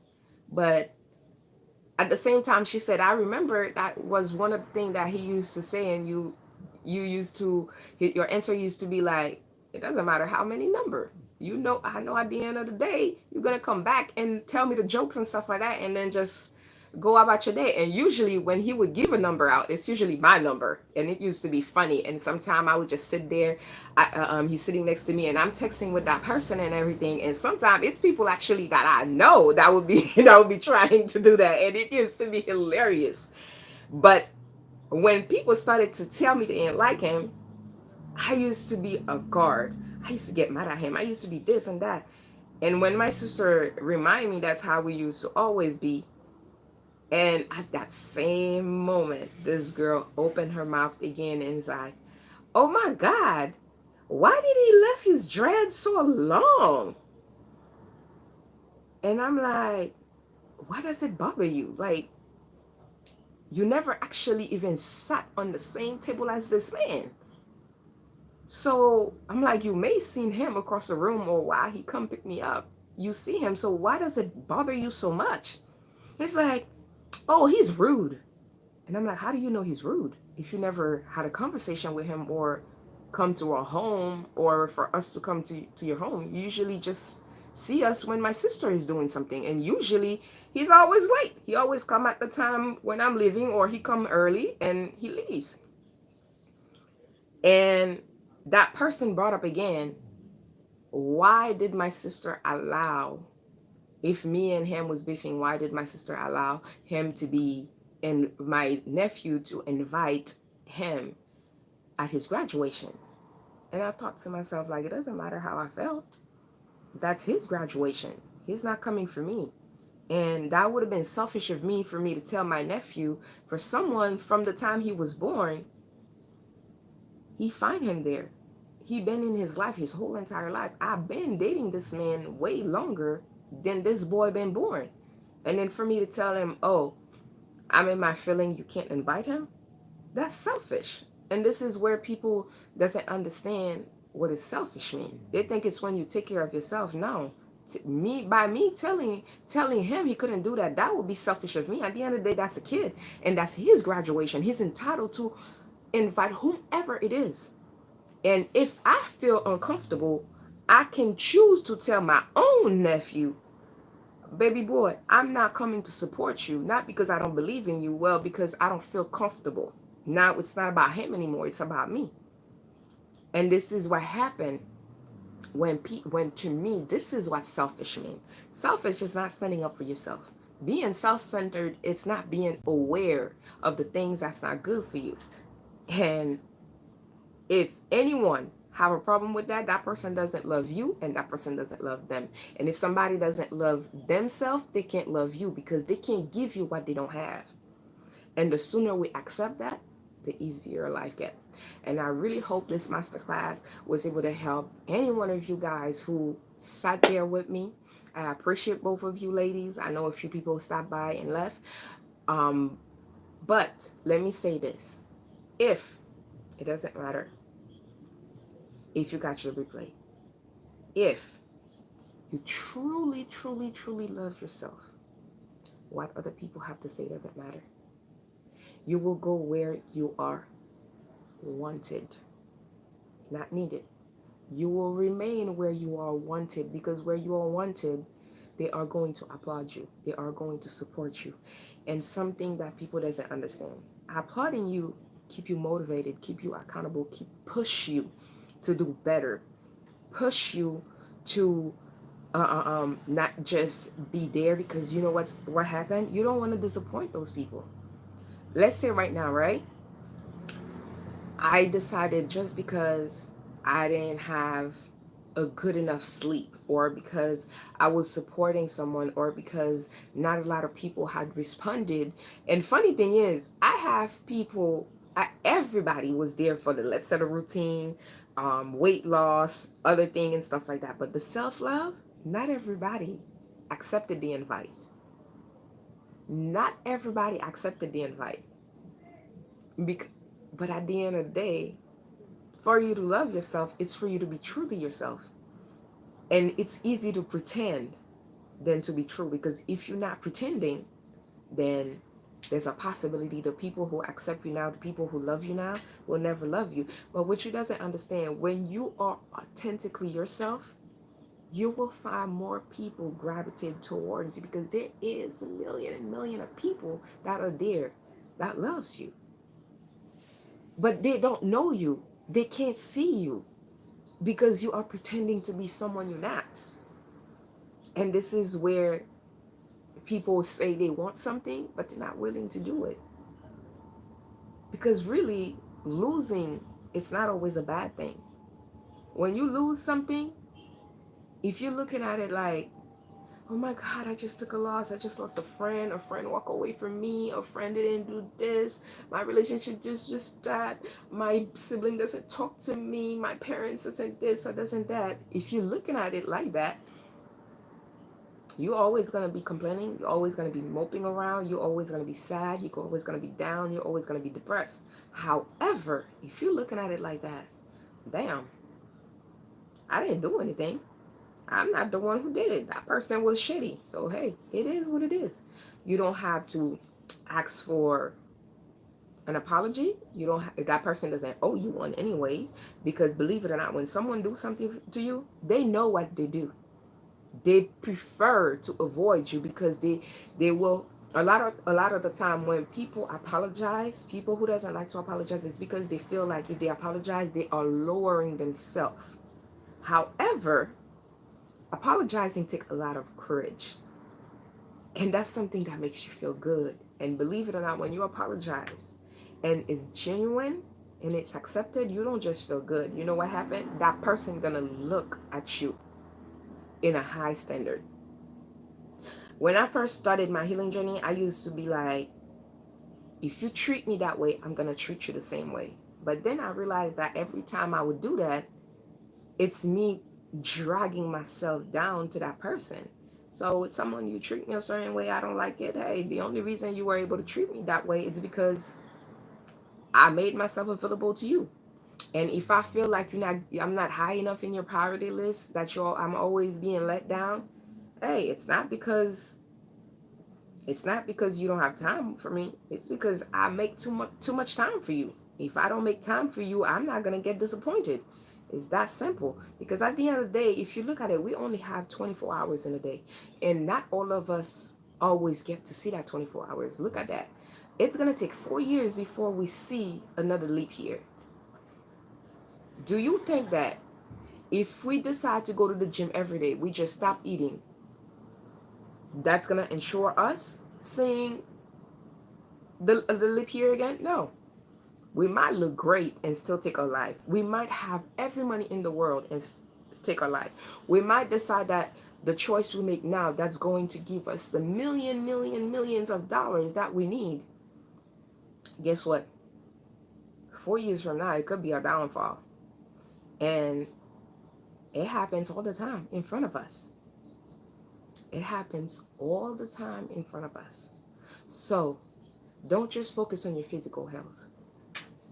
And don't worry about being nice, because if you're nice, that's when you're pleasing everybody. You're not a damn chocolate bar. You're not sugar. You shouldn't be loved by everyone. If you want loved by everyone and everyone accept you, everyone applaud you, everyone support you, it's fake. That's because they're getting everything they want from you. So you don't want to do that. So if you want to really, the first thing you're going to do in the morning, when you journal, you're going to journal exactly what you want to do, the intention you want to put on how you want your day to go. You're going to set the mood for yourself. Don't let, if someone, you say hi to them, they like, and then you decide that you give that person your whole day.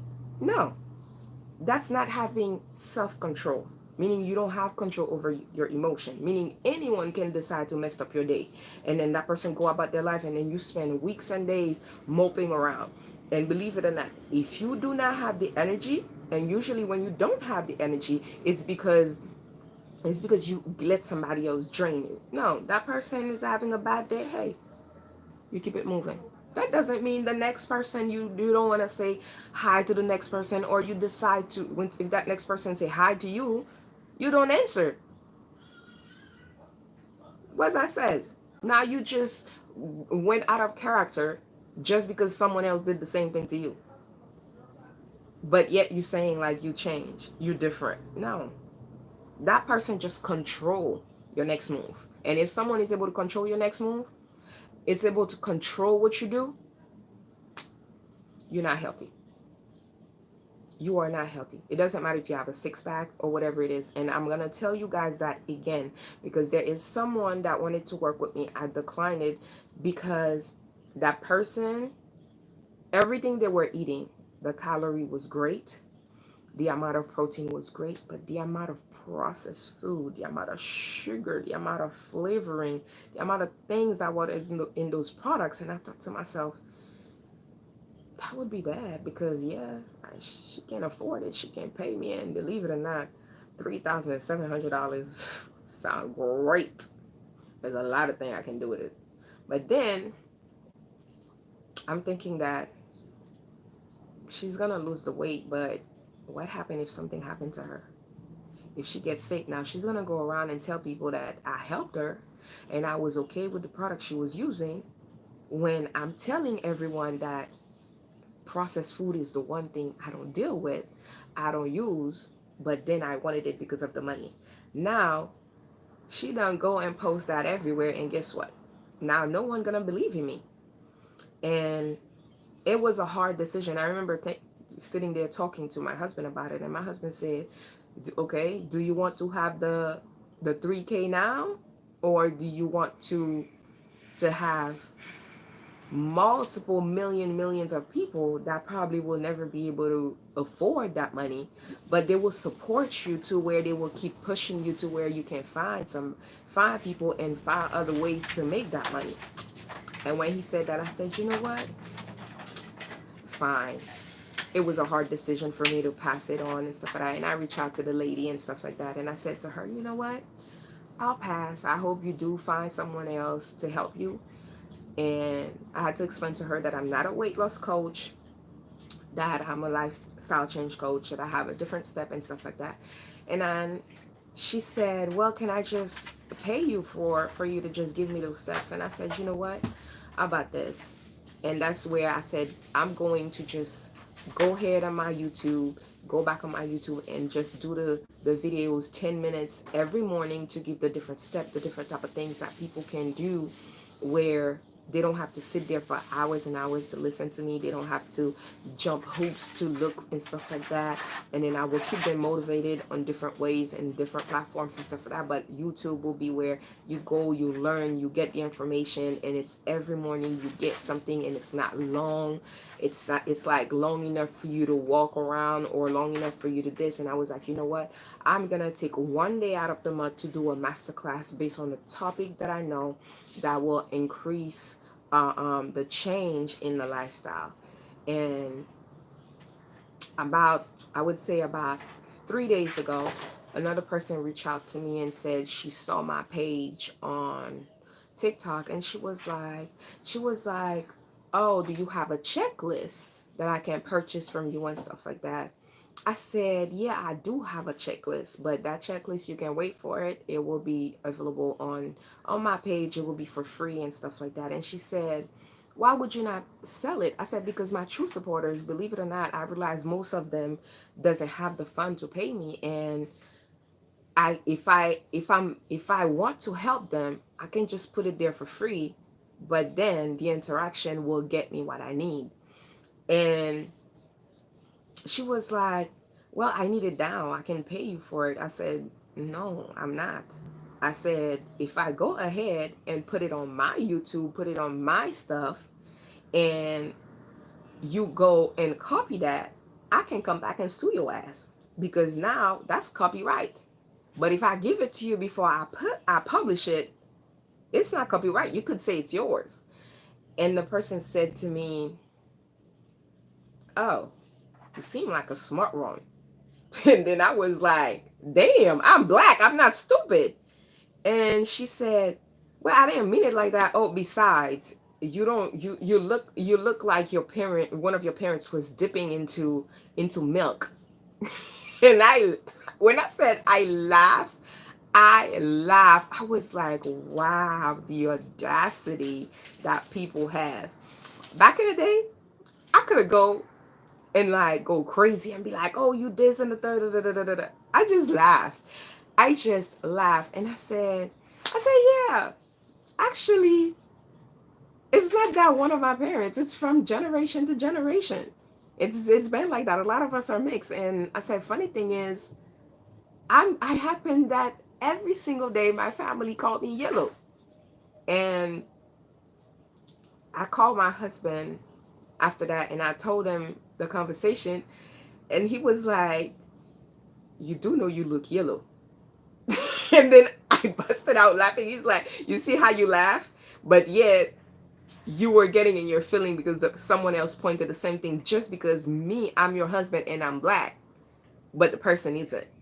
And when he said that, I was like, I think sometimes we are so in our feelings. We are so, we take things so personal, so defensive. But really, what could that person do any better if that person been their whole entire life in an environment that's what everyone around her does? And when I look at it, even my own people, my own black people that are lighter than me, they don't trust me. Or the one that are darker, they will trust my older brother, they will trust my older sister because they're lighter than me. I'm like, I don't get it treated any differently from my own race. So why should they treat me any different? And I was like, at the end, I'm like, at the end, nobody have to love me. Nobody have to accept me. It's me who needs to love me. And if it bothered me when they say something, then that's mean I have a problem with myself. And I had to look at it like that. I had to look at it like that, where I'm okay with everyone having an opinion, because at the end of the day, this is a country where you have free speech. So they say. So it's like, it's okay for you, whatever you want to say, because what you say and what you do, I don't answer for it. It's not my character. It's what I do after what you say that show who I am. And so basically now I make it to where somebody, you could do whatever it is. What I do, I just remove myself, because I won't answer for your sin. You're going to answer for your own sin personally. So it's not about what you do to me. What you do to me, that's something you're going to have to deal with karma. That's something you're going to have to deal with when you're watching someone else doing it to your bloodline, when you're watching someone else suffering, and you're going to probably be like, damn, what did I do to deserve this? But you're going to forget that you treated someone else the same way. And that's how karma works. And the more that you in tune with yourself, the more that you accept people for who they are and understand how toxic the whole world is, and you understand that toxicity spread faster than anything else, the easier lives get. So I don't take anything personal anymore. If somebody, you do something, hey, that's fine. Because at the end of the day, what you do to me, I don't have to answer God for it. That's for you to answer God for it. And what you do to me, my karma, not gonna get my kids for it. However, if I go ahead and do something to you, karma is gonna come for me. And 9 times out of 10, how karma work, they don't come for the person that does it. You're gonna have to sit down to see the people you love the most actually rip that benefit. And believe it or not, it's not always a sweet fruit. So you can't say you a godly woman or you're a godly person and then you don't use, quote unquote, what it said for you to do. And believe it or not, I know it's not easy. I know it's easy to be said. I know it takes a lot of discipline. I know it takes a lot of time. And I have people that I have helped that got it way before me, because it's not something you do and you just do, and then for you to say like, okay, I do it and stuff like that. I wake up every day and say, oh, I am powerful.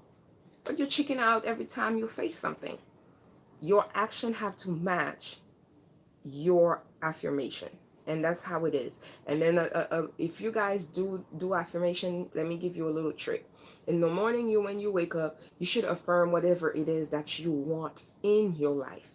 In doing the midday, you should affirm whatever it is that you're looking for balance into your life. And at night, you should uh, uh, um affirm whatever it is you don't want to let go, because you do it clockwise. Okay, when the sun is coming up, you want the things that you want in your life. When the sun is settled during the day, you want the things that are balanced. And when the sun is going down, you let go of it. You let go of everything that's not yours. You let go of everything that you don't want. You let go of the bad anxiety, the energy you pick up, and stuff like that.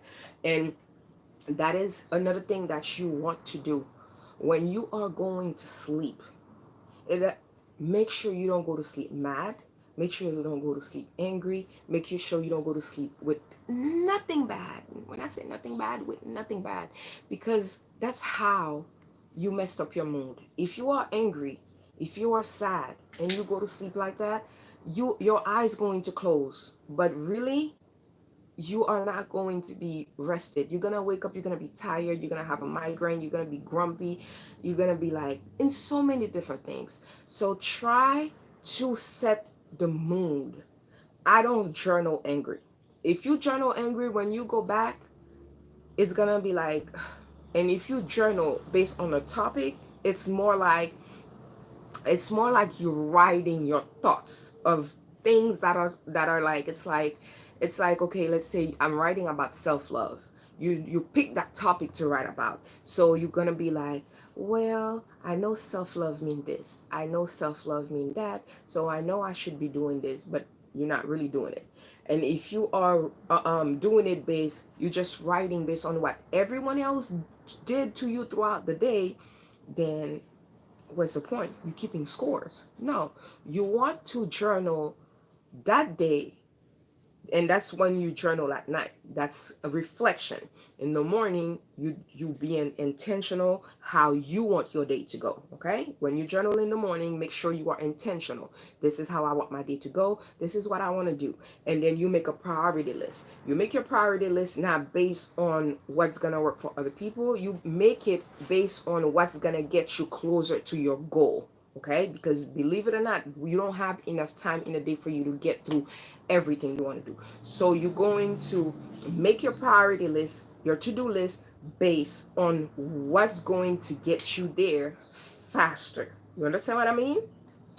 Faster, but in a consistent rate. And at night, you're going to do self-reflection.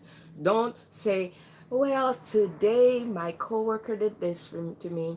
Today I called my sister. She didn't do this. She didn't answer. Today my friend did this. Today somebody had wrote. No. Now you're journaling and keeping score of everyone that did something. And by the time you're finished journaling, you're like, your mood is like all over the place. So you want to journal you want to do your self-reflection and be like, I did this, whatever it is someone did to you, you call yourself out on whatever it is that you reacted. You can call yourself out and be like, damn, that person did this, but I did not have to react that way. If I didn't react that way, the thing wouldn't escalate. The thing wouldn't go bad. The thing wouldn't do this. The thing wouldn't do that. And when you call yourself out and you take accountability for the things that you do, you will see, you will go to sleep relief, because when you take accountability, you're not judging the other person. You're not pointing fingers at the other person. You're not blaming the other person. You forgiving them. You accepting them. You are okay with it. You also know it wasn't your fault. It wasn't this. It wasn't that. And then you just go with the flow. So I really, really, really, really hope that today, whatever it is that you got from today, help you guys change your mindset. And I hope that you guys get to see the next one also, because the next one, it will be about the difference between being successful and having a successful mindset. I love y'all. I'm gonna be a little busy for the next 15 days, because tomorrow I'm doing a challenge for one of the brands that I'm a brand ambassador for, and it's basically about makeup. We will be promoting one of their palettes that is their first palette, their first collaboration and all that. I'm not a makeup artist, however, what they're doing is that there will be no matter how much palette they sell, there's gonna be the money that the winner gonna get. It's not gonna go to them. It's gonna go to St. Jude for the preemie section. So all you guys have to do, if you guys want to support in every platform, just share the post, comment, like them. They are just going to be pictures. It's going to be from March 1st to March 15th. It's going to be fun. I'm going to try things differently. I'm not big on bright makeup and stuff like that. I was going to get myself out of it because I felt like I was going to waste people's time and stuff. But my husband talked me into it. My husband said, well, I don't wear makeup all the time, first of all, and I like a neutral makeup. So my husband was like, about this, first of all, when you sign up to be a brand ambassador to represent that brand, you set up to basically promote them. And if you believe in it, you use the palette, even though you don't use it like the all the makeup artists use it out there. Hey, who knows? Try something new, have fun with it. So I said, you know what? I'm gonna go to a Family Dollar. I'm gonna go get me some little stickers so I could have little star, little thing and stuff like that, and have fun with it. And who knows? Maybe one day when I'm taking pictures for Halloween, I'll be able to do my own makeup. That's the whole point about it. It's for me to be self-sufficient, to be able to do my makeup for any type of event instead of me paying someone, because it's very therapeutic for me. So I really hope you guys support me by interacting and stuff like that, because the more you interact, the more people the posts seen when I tag the brand and stuff like that, it's easier for me to get something.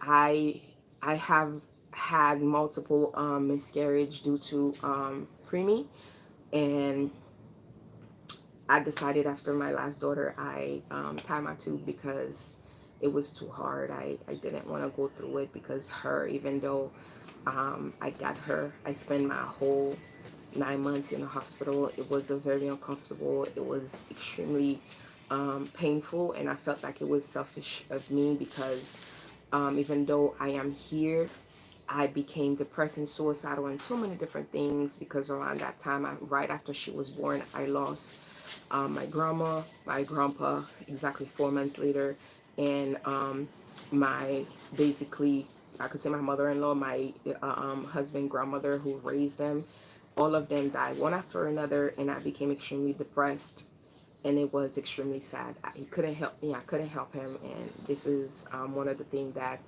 made us drifted apart. That if we didn't take the break, I don't know where we would have been, and I don't know what could have happened. But I'm grateful for my journey.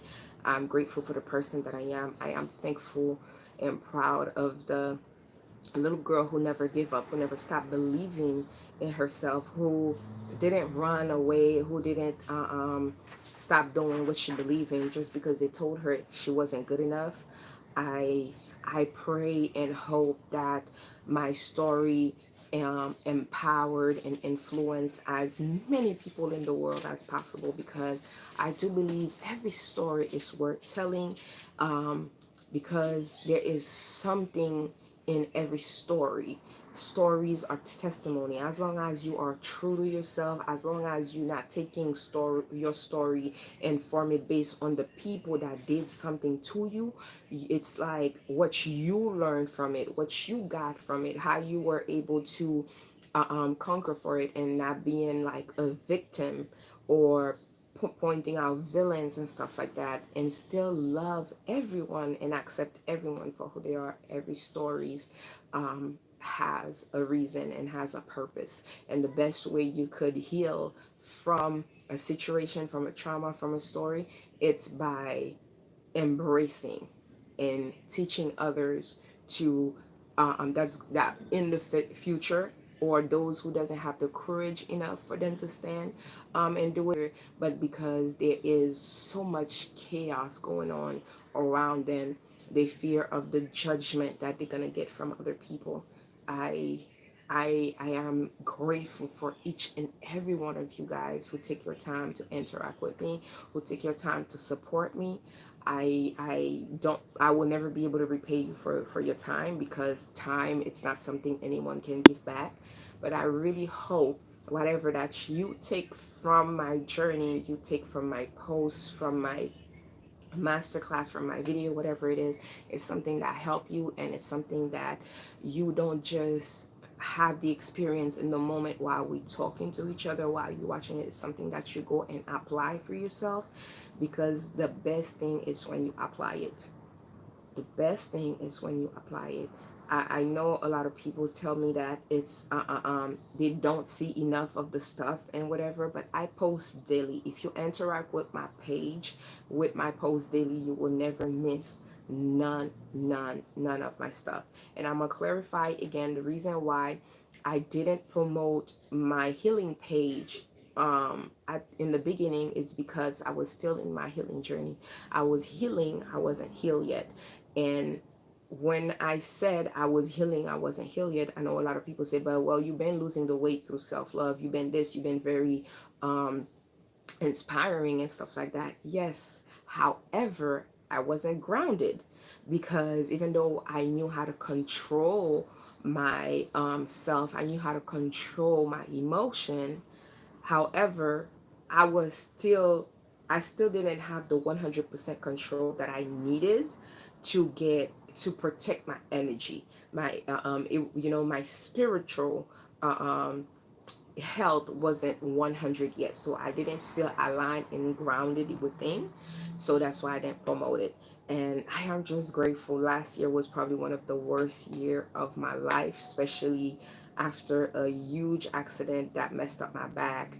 I didn't think I was gonna lose the weight. I thought I was gonna gain weight. I lost the weight. I had to learn to work out differently. I became passionate about dancing. I became passionate about so many different things, and I love the shape my body is getting into. I can't wait. I'm just waiting for me to because they told me to give myself a year before I do certain things. So usually when I work out, I break it into about 15 to 20 minutes apart.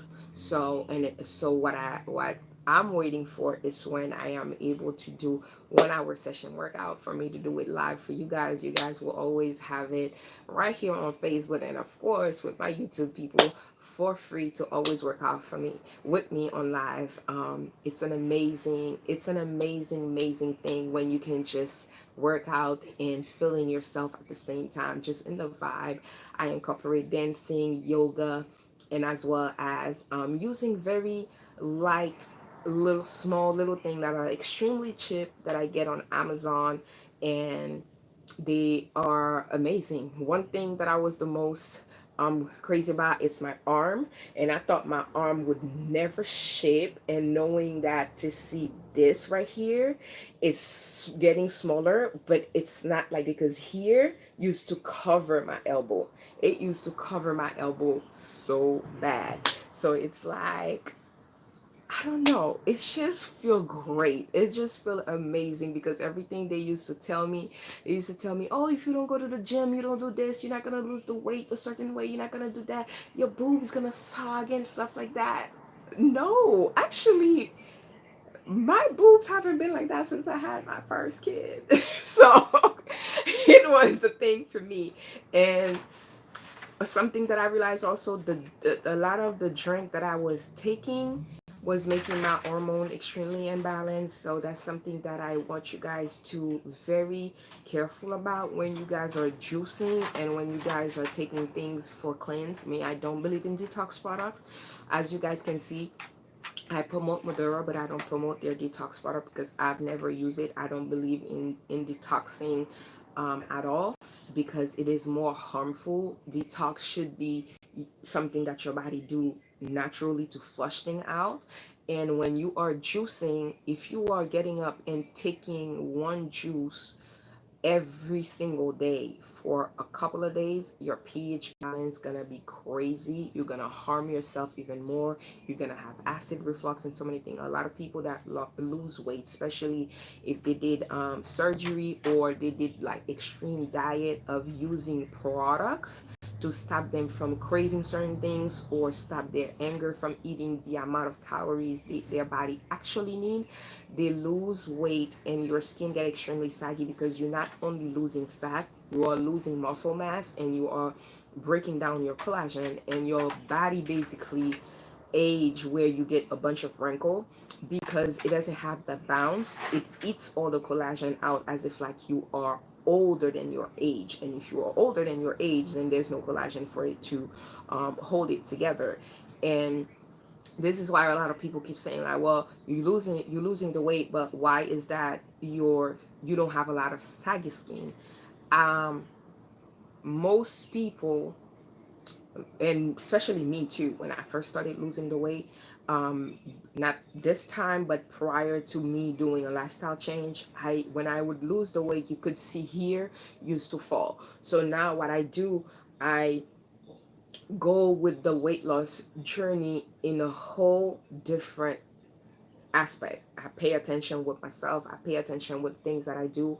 If something my body is getting is breaking out, or I'm not sleeping, I'm getting a migraine, it's making giving me heartburn and all that, I don't take them, because acid reflux, it's basically an acid that's like goes into your stomach when you eat, when you didn't eat enough, or you eat certain food that your body is trying to prevent it to go into your bloodstream, and that's what cause ulcer. So that's something basically you doing, you like, yes, you're seeing the result, but you're going to be doing permanent damage where you will not be able to take it back. And those things after a while bring constipation issue and so many different type of disorder. So I understand my way might be a slow way. However, you have to understand, I am not a weight loss coach. I am a lifestyle change coach. I believe in changing everything. I don't believe in just being healthy physically. I don't believe in just being healthy mentally. I believe that you are to be healthy physically, emotionally, mentally, and spiritually. For you to be aligned, for you to just do everything through self-love and use one emotion to do everything. Like they say, love conquers it all. I love y'all. I hope to see you guys next month, at the end of the month. And don't forget, this month it's all about the mindset. I love y'all. I'll see you guys later.